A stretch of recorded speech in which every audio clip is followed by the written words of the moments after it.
As I've said before, I'm pretty stupid. I actually failed English in high school. But just because I failed at something doesn't mean that I decided to just give up and never bother with it again. Part of being an adult is trying again when you fuck up somewhere. So I've made it a point of much of my adult life to not only make up for my deficiencies that I had in school, but to go beyond them. And over the years, I've acquired a very non-impressive library of books that I've mostly read and I'm still reading through. And just because I failed English once doesn't mean that I know it now. You see, every language has four basic tenets. Shut up. Those are syntax, semantics, morphology, and phonology. Some people would like to say context is one of those, but that's actually a subdivision of semantics. It has to do with meaning. So words are important. Words are a utility. Words are supposed to be reliable. However, for the past, I don't know, 100 years or so, there have been billions and billions and billions of dollars spent making much of the world believe that three words don't mean what the English language says they do. Before I get into those three words, I'm going to talk about the political spectrum. And you know, the whole Overton window and all that nonsense. Well, not really the Overton window. But anyways, so you have the conservative liberal spectrum. I don't know what it is, but it seems to me like all these people come out and put everything on this one single line and make it so easy-ish for people, and then they get money and blowjobs or something. I don't fucking know. But I'm going to look at the spectrums from going back to the basic meanings of words. So, to conserve something means to keep things the same. To be liberal with something means to be open to the ideas of change.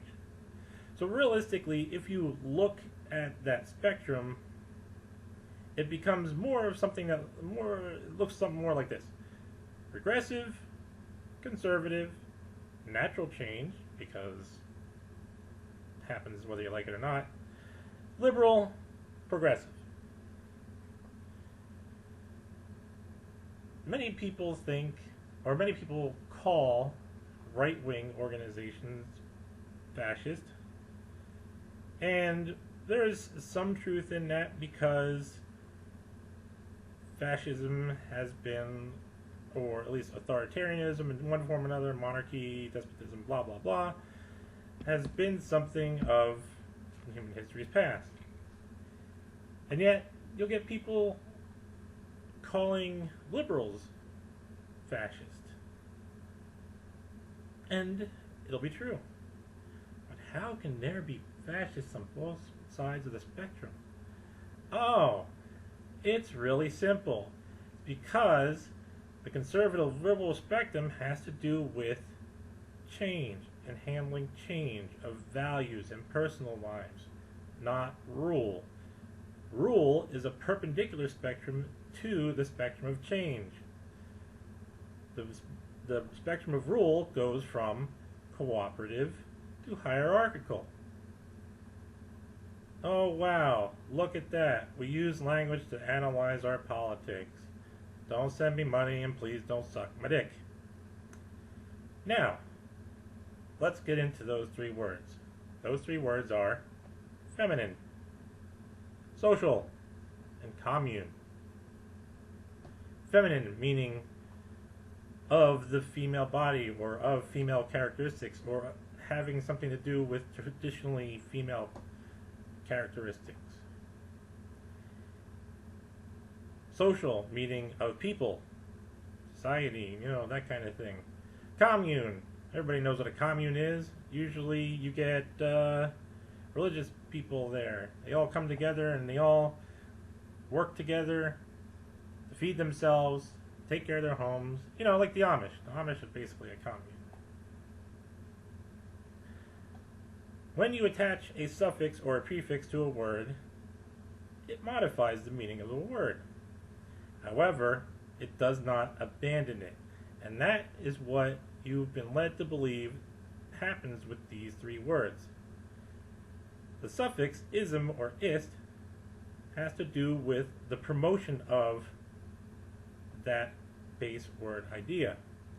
So, if you say you are a feminist or you like feminism, you like the promotion of women. And that's why I'm not a feminist. Because I'm not for promoting anyone based on their sex or gender. I'm for gender neutrality. There's a difference. Socialism, in the political sense, in the economic sense, means publicly owned property. You know, things like water and food and homes or hospital services or, you know, emergency response services. You get the idea. Communism is a system, an economic system, where the people get together and decide what they're going to make, what they're going to do with their resources, how they're going to handle their situations. And yet, for socialism and communism, many people in the world decided that they didn't like third grade so much that they would just believe that socialism and communism meant hierarchical rule. I fail to see how something whose entire premise is on people coming together and making decisions as a group linchpins to something of a hierarchy. People would like to say, oh, communist China, or the USSR, right? Those commies. Well, the USSR was communist for all of maybe about 5 years. The USSR and communist China have been state corporations, capitalist, hierarchical rule. Getting the idea? Yeah, capitalism is more in line with hierarchical rule, and communism and socialism are more aligned to cooperative rule. It's the very nature of the definition of the words. This is not fucking rocket science. And yet, some people will say things, oh, communism's killed so many people. Okay, how many people has capitalism killed? If you want to say pollution is a product of capitalism, which not necessarily, but I'm just using it as an example because many people don't want pollution. Kills what? Millions of people a year in like the teens, 15 million, number that's been growing every year. What about war? What is the definition of capitalism anyways? Let's get into that real quick. Capital is something that is privately owned. So capitalism, in the economic sense, is, hey, that shit's mine. If you want it, you gotta do something for it. So when we get to war, the very nature of war is, hey, that shit's mine. How many people have died to war? Let's talk about another aspect. And the whole communism has killed millions of people. So, if your argument is that one person in a commune says, hey guys, I think we should store some food just in case we have a bad year. And everybody else in the commune says, no, fuck you, you're stupid. Well, and you know, then they all die. Well, if you want to argue that that is the death by communism, well then okay. If the bottom employee says, "Hey boss, you know, we should probably store some food in case we have a shitty harvest next year," and the boss says, "No, fuck you, I make the rules. You work for me. Do your fucking job." Well, then that's a death by capitalism. You know, assuming that they all died. The whole argument of communism killed X number of people leaves out very important things like droughts or something else, logistics. Okay? Logistics can equally fail in a communist or capitalist system. We live in a capitalist country. How well did Puerto Rico fare after the hurricanes? People were without power for how long? Yeah. So, I'm just of the mindset of whenever somebody wants to use these words fucking stupidly, I just tell them, you know what? Why don't you pack up and go back to whatever shithole country you and your family came from? Because this is America, and we speak English. Or at the very least, go back to third fucking grade because you obviously were blowing somebody at the time. My other question for those who want to downplay misrepresent the words of socialism, what the meanings of socialism and capitalism are, my question is this.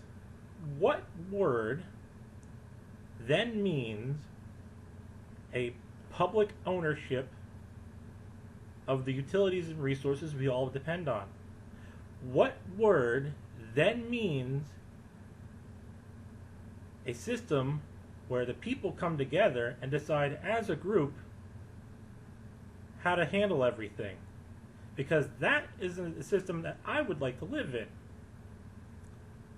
And if they don't have an answer for you, it's not going to take much to wonder why.